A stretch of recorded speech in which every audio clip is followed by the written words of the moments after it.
Today we're going to be talking about crisis communications and how that works in an organizational setting, what types of protocols to put in place, and how to implement policies and plans to perform that well. I'm going to begin with understanding crisis communication. What does that look like? An organizational crisis is any event, situation, or disclosure that threatens your reputation, how stakeholders perceive your organization, your operations, which is your ability to function and serve, your trust, the confidence held by staff, boards, donors, customers, and your broader community, and your continuity or long-term viability and mission fulfillment. Crises range from internal incidents like leadership misconduct, financial mismanagement, and workplace accidents, to external events like natural disasters, marketplace disruption, viral criticism, and hybrid situations, such as industry scandals that affect your sector or the place that you do business. Let's talk about the principles of an effective response. First, you want to protect safety. People are the most important thing. Safety comes first. Focus on that. Second, you focus on your reputation. Third, convenience is always last. When you're managing through a crisis and helping your organization succeed in that context, you need to provide timely, accurate information, even when details are incomplete. One of the biggest problems that continues to appear is that if people are not trained and do not have a background in crisis communication, they will do one of two things when they find themselves in the middle of a crisis. First, their legal team will tell them to say nothing, which does not allow them to get in front of the crisis and tell their narrative. They lose control over what the story looks like, and they don't get a chance to respond until it becomes reactive later. Second, a leader without training who did not prepare will just jump in front of the cameras and say the wrong thing. Often that goes sideways very fast because they were not prepared. There are ways to help with that. One of the best practices is to see what you can work out with your legal team and your internal people on the front end to define what you know, what you do not know, what you need to figure out, and what you can make public. You can almost always say something, even if it's, here's what we know, here's what we're working on, and we will work with you. On the back end, you also want to tell people where they can find additional information and where you will update them. The next step is to demonstrate empathy for those impacted. You want to align what you say with what you're actually doing. Silence creates a vacuum that others will fill. If you listen only to legal advice and say nothing, someone else is going to speak, and people will latch onto the first narrative they hear. It does not matter how wrong it is. That is what people will usually believe. It's easier to address things on the front end than it is to fix them on the back end. Why do organizations fail in a crisis? Most organizations do not fail because of the crisis itself. They fail because of the silence, confusion, and mixed messages that follow. Common failure patterns include having no plan, leadership scrambling, spokespeople contradicting each other, and internal staff hearing rumors before official communications. You also see unclear authority, with multiple people speaking for an organization and legal and communications disagreeing on messaging. Decisions get delayed while people wait for consensus that never comes. There's a reactive messaging where the organization waits for the story to develop and only then responds. And by that time, the narrative is already shaped by outside voices, and correcting the record becomes a lot harder. Disconnected teams are another issue. HR, legal, communications, and operations work in silos. Internal staff are not briefed before public statements. Inconsistent messages leak out and trust erodes internally first. There may also be no key messages. Leaders improvise in the moment. Spokespeople say different things. Journalists ask hard questions, and the organization loses credibility because it looks like no one knows what they're doing. The difference between organizations that navigate a crisis well and those that do not is pre-decision. Leaders who have thought through likely scenarios, clarified roles, and drafted key messages respond with clarity. Everyone else tends to react from panic. So let's talk about a framework for this. First, inside an organizational context, you build your structure. You set up scenarios and messages before a crisis hits. You map out different things your industry is susceptible to and different things you have seen happen before, and you prepare to respond to those in advance. During your response period, you execute clear steps in the first hours and days. On the recovery side, you restore trust and implement systemic improvements. Understanding how crises evolve helps you prepare for each phase. In the pre-crisis phase, you develop your plan, train your team, build relationships with key stakeholders and media contacts. Those relationships with station management and other media on the front end will help you a lot on the back end because you have already done that work. If you try to build relationships in the middle of everything, it will not go as smoothly. During crisis emergence, the initial incident occurs. Information is limited and often conflicting. Your first 60 minutes will help define the next 6 months of your reputation management. In crisis escalation, during the first few hours to the first few days, the story spreads, media inquiries increase, social media amplifies concerns, and stakeholders demand answers. Clear communication either stabilizes or inflames the situation. The story will either level off or continue to develop. During this phase, your staying power and consistency are tested. Leadership presence and steady communication matter a lot. How do you build your team to manage this? You need to know who to include, who gets to be in the room, whose voices matter, and who has the authority to make final decisions. This has to be agreed upon in advance.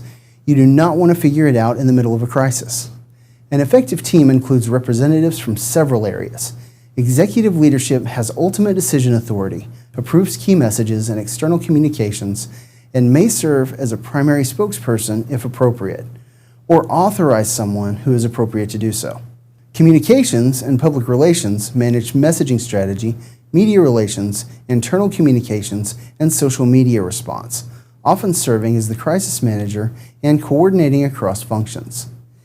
Legal counsel reviews communications for legal exposure, advises on liability and regulatory obligations, and must be aligned with communications to avoid contradictory messaging. These relationships need to be built in advance because legal often wants to shut everything down while communications wants to get something out, and they will need to come together to agree on your messaging. Human Resources manages internal staff communication, employee relations, and personnel issues related to the crisis, bridging leadership and the workforce. It's important for staff to understand policies in advance and to know that they are not authorized to speak to the press, because only specific people should be authorized to do so. Operations department heads provide factual information about the incident, logistics, and what actually happened, ensuring communications are accurate and grounded.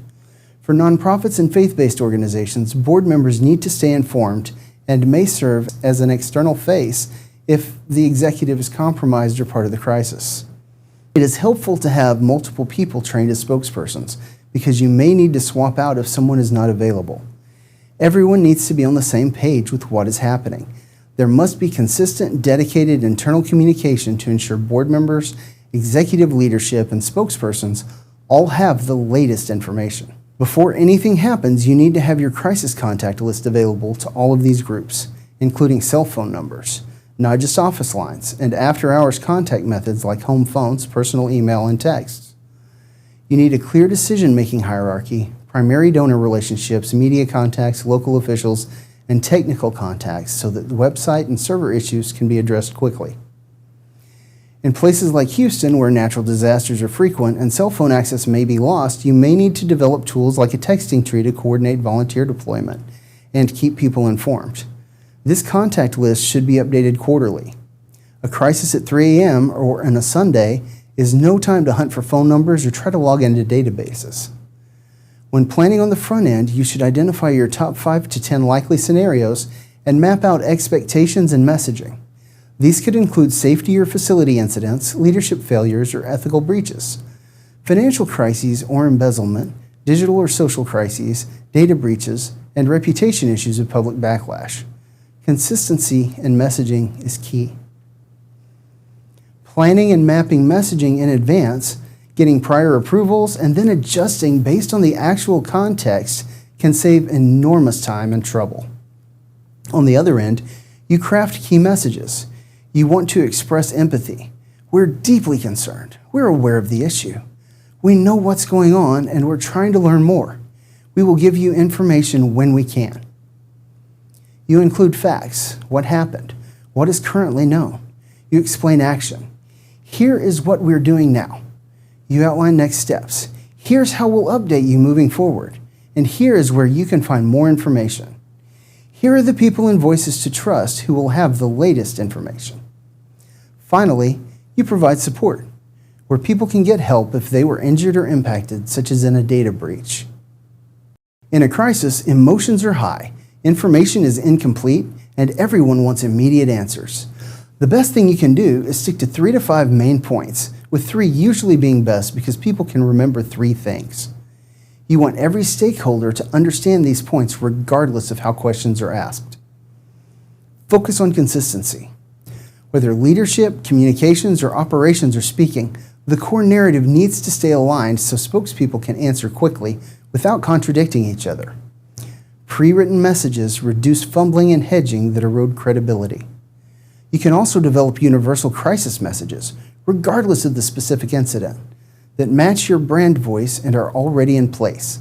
These might include statements like, "We take this seriously," which demonstrate that leadership recognizes the gravity of the situation and avoids minimizing language, and show respect for those affected.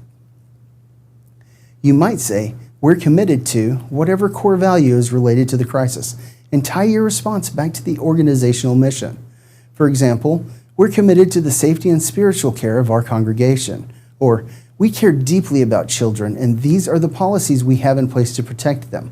There was a breach because someone did not follow protocol, and we are looking into that." You don't want to create statements that sound like admissions of liability, but you can give people comfort by explaining that you have practices in place and are looking into what happened to prevent a recurrence. You can say you have a plan and are executing it, which conveys confidence and control without over-disclosing information. You commit to communicating regularly with stakeholders, setting expectations that this is not a one-time statement and that you will provide updates. You tell people where to go for more information. You welcome input and listening, offering a place for feedback such as specific email address, phone number, or dedicated crisis line so people can ask questions and feel heard. You should establish communications channels on the front end. Plan for internal communication first.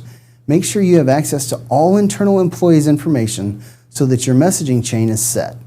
Focus on internal email, staff lists, internal chat platforms, all hands meetings, and dedicated intranet pages, or whatever fits best with your organization. If the crisis is at a certain level, set up a dedicated space where people can get specific information, details, and updates so they feel informed. An FAQ page can be helpful so they can see what you already know and what you're working on. Keep internal communications updated first, because those are the main people who need awareness. Then focus on external channels. External channels include your website, social media posts, emails to members and donors, and press statements. All of these need to be consistent and current, alongside the internal messaging. You also need to plan for working with media and social. Designate a media contact, often the primary spokesperson, or an assistant to the primary executive in charge, so that all information flows through one area. You might have a specific communications team dedicated to handling calls, with one person managing phones depending on the level of need. You want to share what you know, but only facts, not speculation.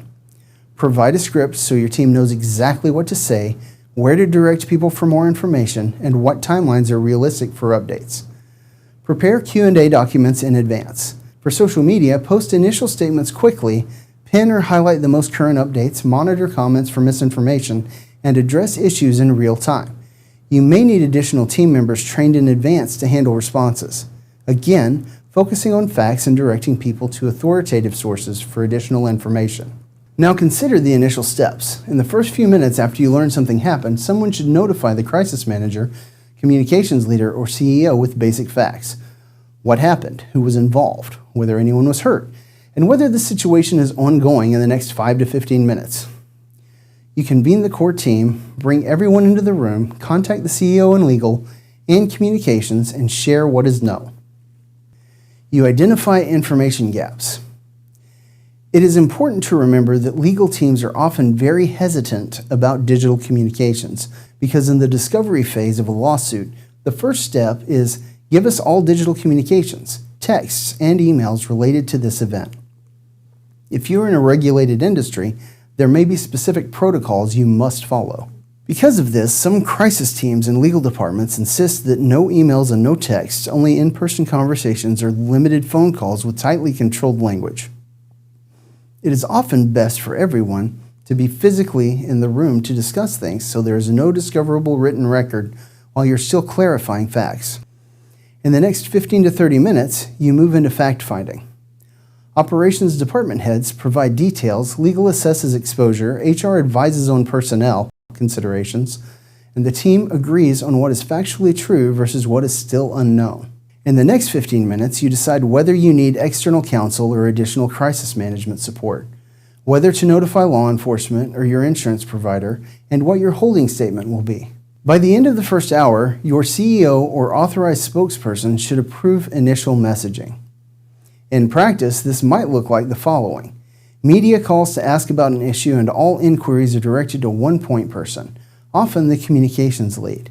No staff are allowed to talk to outside media. That single point of contact provides a buffer for leadership, keeping them from speaking too early or appearing uninformed. When a reporter calls, that person asks what the story is about, what information they want, and who they want to talk to. Then they ask about the reporter's deadline. Sometimes it's a few days, sometimes it's sooner, depending on context. The communications person gets the reporter's contact information, then immediately notifies the appropriate executive office. From there, they spend time collecting information, researching how that reporter and outlet have covered similar issues in the past, whether their coverage tends to be positive, negative, or agenda-driven, and gathering internal facts about what happened. After that, they brief the executive team, and if leadership is open to an interview, manage the logistics. Sometimes the best choice is to strategically decline or delay a media request. In some cases, saying little or nothing can mean a story has less prominence. It might appear on an inner page instead of the front page. There are different strategies around this, especially in media relations, and it depends heavily on the context. After messaging is clarified, you move forward. In the first 60 minutes, once the crisis team and executive team are prepared, you communicate with internal staff first, providing talking points for staff so they know what is happening at a basic level and how to redirect media to the communications department or designated spokesperson. You may then publish an initial external message on your website and social channels if the situation calls for it. You clarify when and where updates will appear and set an update cadence so staff know where to go and when to expect new information. You also document all decisions and timestamps in case the situation later requires legal review. Over the next 72 hours, you continue to verify information and correct any errors that have been shared.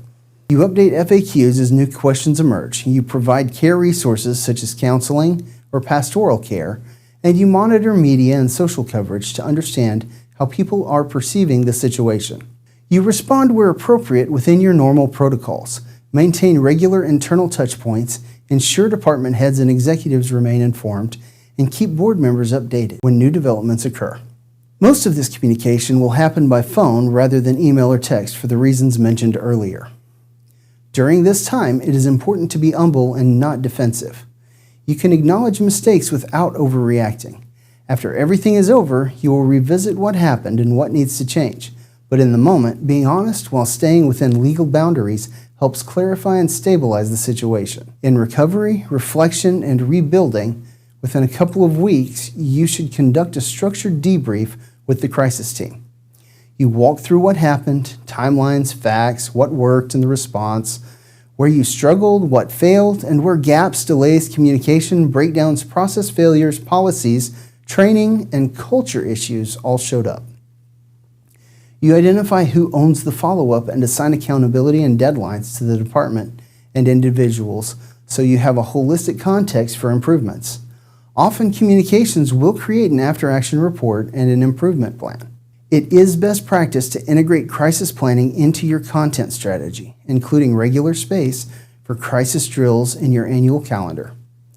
Some organizations practice every 6 months, others review quarterly, or at least keep plans up to date.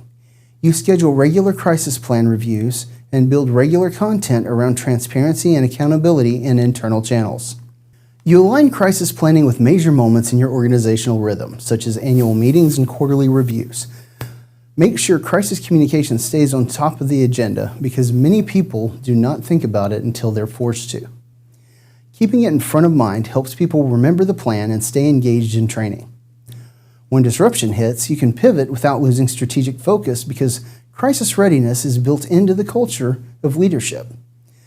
Very few organizations have done this well, so it is an area where ongoing conversation is needed. Long term, you want to tell the story of remediation and change. You do not bury the crisis. Instead, you explain what changed, what you learned, and how you improved your practices. You demonstrate restitution and support for those affected, highlight policy changes and safeguards, and show a culture of continuous improvement, transparency, and consistent communication. Next steps within your organization might include assembling your crisis team and confirming roles, identifying top 5 or 10 likely scenarios, drafting holding statements for those scenarios so that you have a starting point, mapping out internal and external communications channels, identifying and training spokespersons, and running a 60-minute tabletop exercise to walk through a scenario and practice. You put your leaders and spokespersons in front of a camera and test them, running through mock interviews so they gain experience.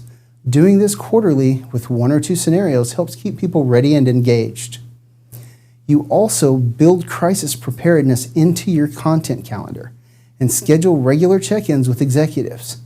If it is not on the calendar, it often will not happen. You can include crisis communication and onboarding for new executives, potential spokespersons, and staff at any level so they know they are not to speak to the media and should direct inquiries to the designated communications contact. Your worst day does not have to define you. How you prepare and how you respond becomes a testimony to integrity, courage, and thoughtful leadership. And you will adapt these principles to your context. These practices, however, can be helpful across industries and are especially adaptable to mid-level organizations of around 50 to 200 people. Even very small organizations can use these concepts to build a practical protocol.